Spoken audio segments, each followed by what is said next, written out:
Welcome back. Tzvi Broker with Rabbi Gerzi at the Pilzno Work Inspired podcast. And today we're going to be speaking about the topic of, if you didn't guess yet, Vacation. But before we start, we just want to give a big thank you to this week's sponsor by inviting you to spend a beautiful and relaxing kosher vacation at a rental Zimmer in the enchanting town of yavniel in northern Israel. Accommodations up to 30 people, only 15 minutes away from the kineret, with a pool on premises and across from a shul and a mikva. Just Google Villa Rimona to find out more information. Okay, so you may be thinking this. We're on the Work Inspired podcast. What are we talking about vacation for? You know, if you're on the program and you've become work inspired, you should love your job and you should be having such a good time at work that you never need vacation. Right, Rabbi Gerzi? Of course. The truth, though, is, and these are conversations that we've had, and these are studies you can read about. Right, the World Health Organization speak about symptoms of what's called burnout. Right, and those three symptoms, it's very fascinating. If you're sitting at your work desk, wiping away sweat from your forehead, at this second, you may want to check in. The first symptom is if a person starts to feel exhausted. And when we speak about exhaustion, we're not just talking about going to sleep late.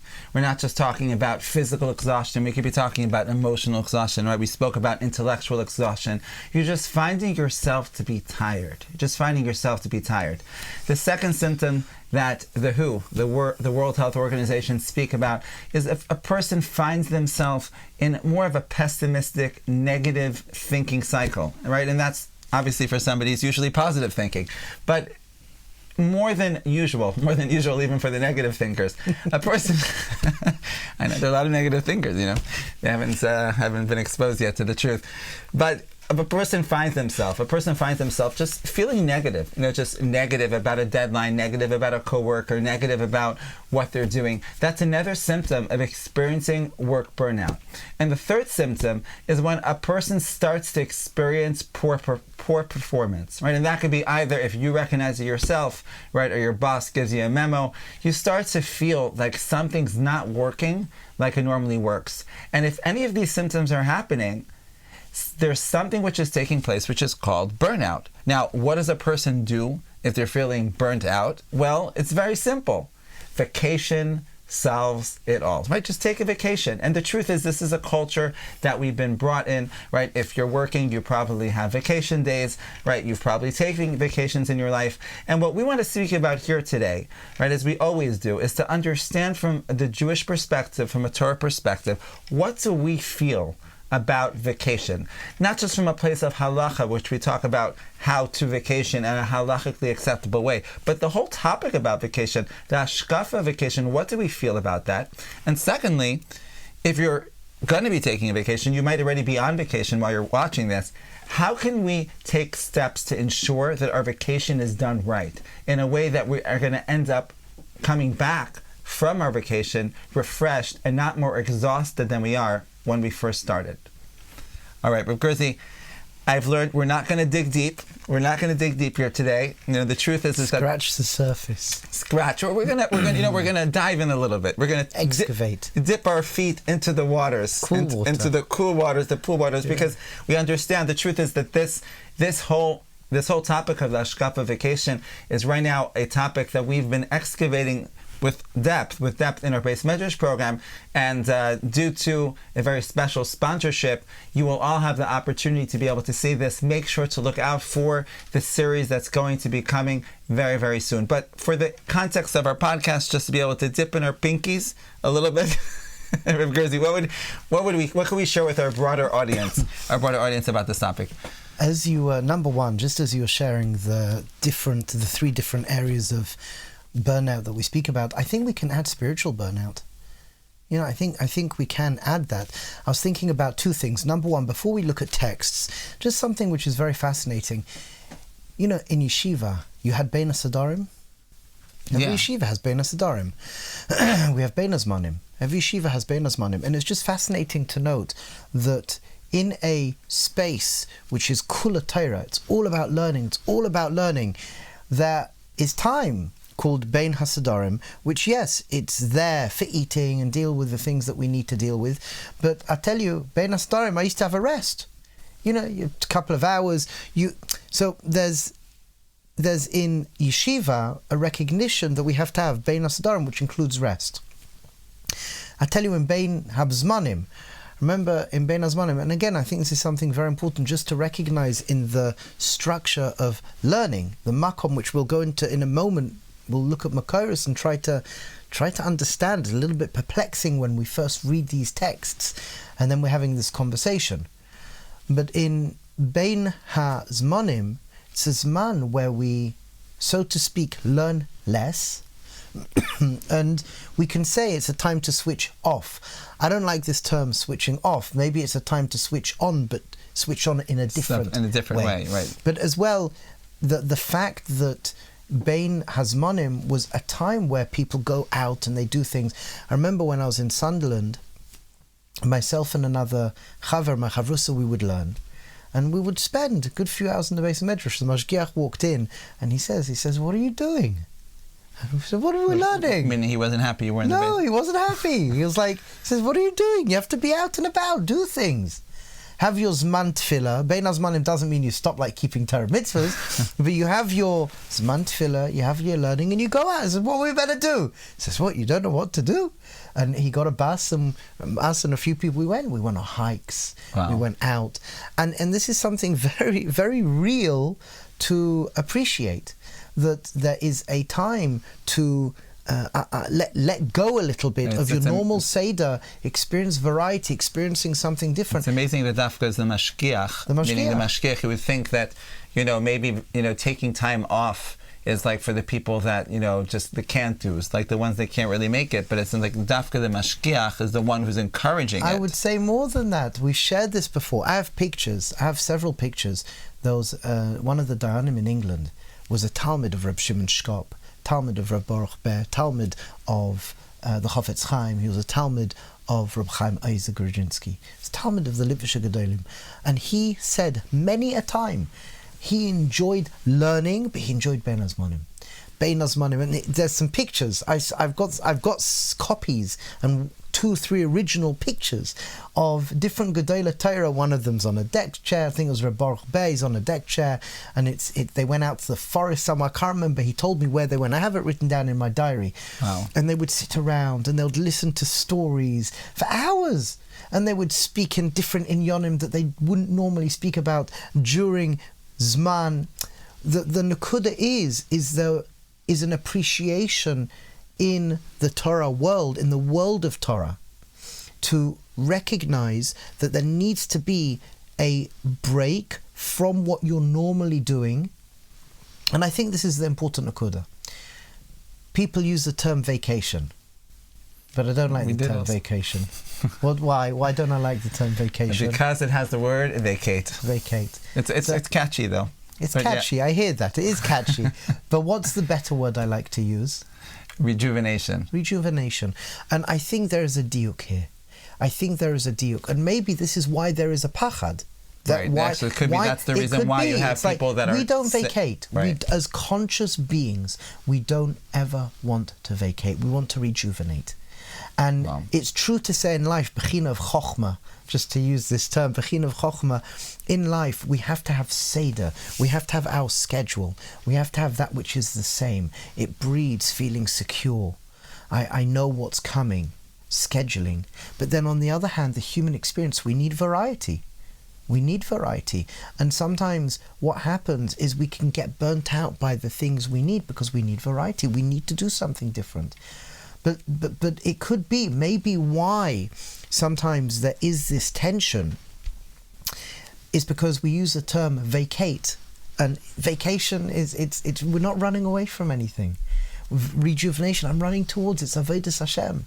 Wow. And it's important to note, if you look at the texts without context, it's a problem, because if you look at Yoreh Deah, for example, Reish, Mem, Vav, Halacha Aleph, Halacha Kaf, Hey, for example, it's intense. You should be learning the whole time. It doesn't matter who you are, what you are. You have to have a seder. It actually says you have to have a seder in learning. So it respects as well the fact that we go out to work and we do things. You have to have a seder in learning. So, okay, if I'm not working, I should be learning. Right, and for sure it would seem, from this sort of type of mindset that we're given over the emphasis of Torah, that if a person who's working, meaning in Bein HaZmanim, we see on one hand, it's very powerful to hear that even the Mashkichim and the Gedolim understood that there was a value in taking time to rejuvenate oneself in a way of resting and doing things differently. But for a person who's involved in working, right, many of our viewers, people that are involved in working, they have a time to learn. There might be reason to say, hey, if you have time off from work, and we have it in the Shulchan Aruch. You should run to the base. You should run to the base though, not to go on vacation. This is what I'm suggesting here. That you can read the text. Shulchan Aruch says that, okay, in the morning after you finished davening, learn for a bit, and then you go out to work. And then Kaf Hey, a person who doesn't have proper Seder in learning, Hashem despises them. But then we do have in Orach Chaim, Reish Lamed Aleph, we do have there the sugya which is based on Gemara. I mean, you have the other sugyas based on Gemara Megillah Kaf Vav and Gemara Brachos, that if a person needs to rest, person needs to nap, so they can take a nap. And is that some type of a b'diavad? So, meaning, is it like... So the Gemara, is it some sort of like, if you learn the texts, it may appear that it is a b'diavad, but then the Gemara comes and tells us in Brachos that we should know Hashem in all our ways. So what starts to happen is we see that there is this metzius that, yes, we are meant to be learning and being oisek, and if a person needs to eat, a person needs to work, if a person needs to do certain things, then we have, if we look at the text, this understanding based on Chazal that it's for the purpose of learning and connecting to HaKadosh Baruch Hu. I see. So taking the time off, to relax, taking the time off to give to our bodies the ability to be able to rejuvenate when it's in the context of the fact that I'm on a program of wanting to be healthy, or wanting to be able to be on of best service to Hashem, then that becomes something within a value within itself. Correct. I remember Reb Chuna Halpin, I remember once we were speaking about this Nakuda, and Reb Chuna Halpin, Zechron Livracha, he said that you should know that Alpi Chasidus, and even Alpi Musa, that whereas the Shulchan Aruch says, that the learning, you have the learning, and then you have to eat. So the eating is for the sake of learning. Or taking a nap is for the sake of learning. He would say, Alpi Chasidus, no. You're kula a yid, you're complete yid. That means you're a complete Jew in every area of your life. That means your learning is learning, but even your resting is for the sake of resting. But because you are trying to be a conscious being, connecting to HaKadosh Baruch Hu, trying to fulfill your potential, even your rest is Kodesh Kedoshim. B'toich @tzvi. Within itself, meaning even the vacation, not just or the rejuvenation is Kodesh Kedoshim.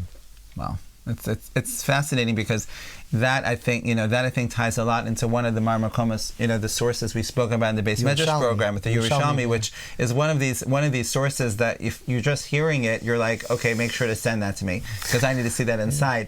And if you see it inside, you really have to take a double take, where we have a teaching in the Yerushalmi, right, where the Yerushalmi is telling us is in the name of Rav, that one of the things that a person is going to have to give a din v'cheshbon, he's going to have to give an accounting to HaKadosh Baruch Hu, right, is something that his eye saw, caught his eye, and he didn't eat it, right? He saw an apple, it looked enticing, and he didn't eat it.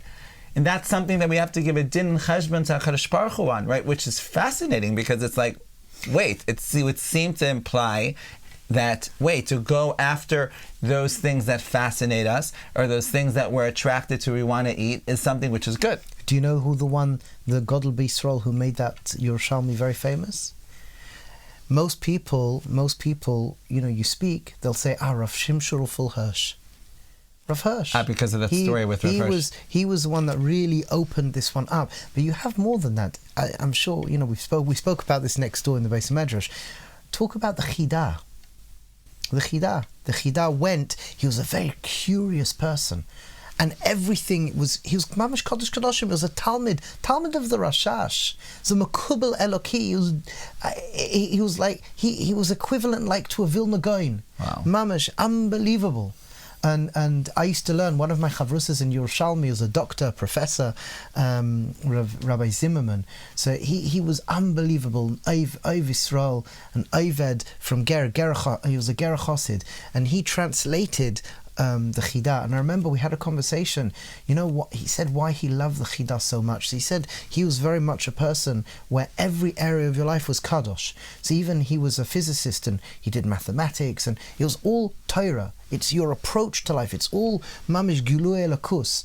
And he got a big bracha. He got a bracha from the ger rebbes, and he was mamish eisek. This with Zimmerman you're speaking about. Wow. Yeah, and I remember we were speaking, and he ran over and he says, you know, the godless of the 𝗟𝗑𝗧, he was big in Torah, but you know what was also big? Is that I want to tell you that he was so curious. He was always wanting to learn and see Hashem Yisbarach. He went to museums. Right. And as well, chocolate. Chocolate. The 𝗟𝗑𝗧, there's several times where the 𝗟𝗑𝗧 drank shoko. I mean, I probably wasn't chocolate what we drink, but he drank chocolate, and he speaks about in his diaries this interesting food he ate, or this interesting drink he drank. Oh, and it's just, but what are we trying to share here? The fact is there's room in Yiddishkeit for rejuvenation, and sometimes we're made to feel guilty. We're made to feel guilty. I just want to share something. Yeah, sure. I'm sharing anyway. Oh, the cameraman said I have to be careful with, my language sharing, because it's a podcast, we can talk. But something I remember when I was lying on the couch, I had a friend over. Now I'm getting faces. But when I was lying on the couch, and I'll never forget this. My friend was shocked. Sitting on the couch, chilling, teenager, chilling, yeah? And my father said, I'm very happy that you know how to relax. I'm very happy that you know how to relax. And he walked off. And he meant it. He was being sincere. My father was being sincere. My friend looked at me and goes, what? How come your father said that? When my parents see me sitting on such a bum, get out of here, go do something, etc., etc. But sometimes we're made to feel guilty. We're made to feel guilty to relax. We're made to feel guilty to rejuvenate. And sometimes, even from a Torah perspective, we're made to feel guilty. Wow. And I think it's so important to recognize the chokhmah of Torah, that we need, and scientifically, psychobiologically, I'm in the health industry 20-something years. I've seen probably 30,000 patients plus. And I see that so many people, simple things of not sleeping properly, whatever it may be, not exercising, not eating properly, and not rejuvenating properly, and it erodes the mind, it erodes the spirit. And people find it difficult to connect. They become stressed. And they become ill, and a lot of the time it doesn't need to be like that. So I think in the right context, done in the right way, rejuvenation is Kodesh Kedoshim. Wow, it's very, very powerful, and it's such an important message, and thank you for sharing that in such strong lashonos, because I think we need to hear these strong lashonos because of things that we may have picked up, a message, that vacation, rejuvenation is the opposite of Kodesh Kedoshim, whatever that fill in the blank is for you, but to understand the fact that the Torah is reflecting HaKadosh Baruch Hu's understanding of the human experience. Yeah, Golus and Geula, it's the same idea, Shabbos and Chol. Yeah, and we need to pay attention when we see a makomos like this, to recognize the fact that we need to be honest with ourselves. And going back to the question, we're not going to have so much time to be able to go into it now, but once again, we speak about it a lot in depth in the Beis Medrash program, which you'll have the opportunity to see. But when it comes to how to make sure that vacation or that rejuvenation period that you take is done well, what it really all boils down to is self-awareness. We need to learn to become self-aware and honest with ourselves, to be able to hear, what is it that I'm feeling burnt out from? Is it from work? Is it from family? Is it from my learning? Is it from my regular schedule? And what is it that will help me? And for some people, sitting out in a forest, is going to rejuvenate them. For other people, that's going to bore them to death. Right? For some people, they don't want to rejuvenate by sitting on a beach. They want it to be, mountain climbing, active, right? The whole entire realm of recreation, which we speak about a lot in the Beis Medrash program. You have the rejuvenation side, the relaxation side, and there's recreation, which we find as well, like we mentioned from the Yerushalmi. If a person has a fascination, if you have a fascination with something, right, and you don't have the opportunity to be able to activate that because of your busyness, your responsibilities, your job, to give time for that will energize you. And what we see is that HaKadosh Baruch Hu, who designed us in that way, wants us to pay attention to these things. And when it's done in the right context, in the right way, right, with self-awareness, obviously within the realm of halacha, one can take advantage of this time and this metzias that we live in today, where we have this thing called vacation, until we're able to change it to rejuvenation, and to be able to use it in a way that will make you a better version of yourself. Amen. More there for your spouses, Amen. More there for your kids, Amen. And more there for everyone. Once again, a big thank you to our sponsor. Google Villa Rimona to find out how you can take that amazing vacation that you deserve. Bracha v'atzlacha kol tov shkayach.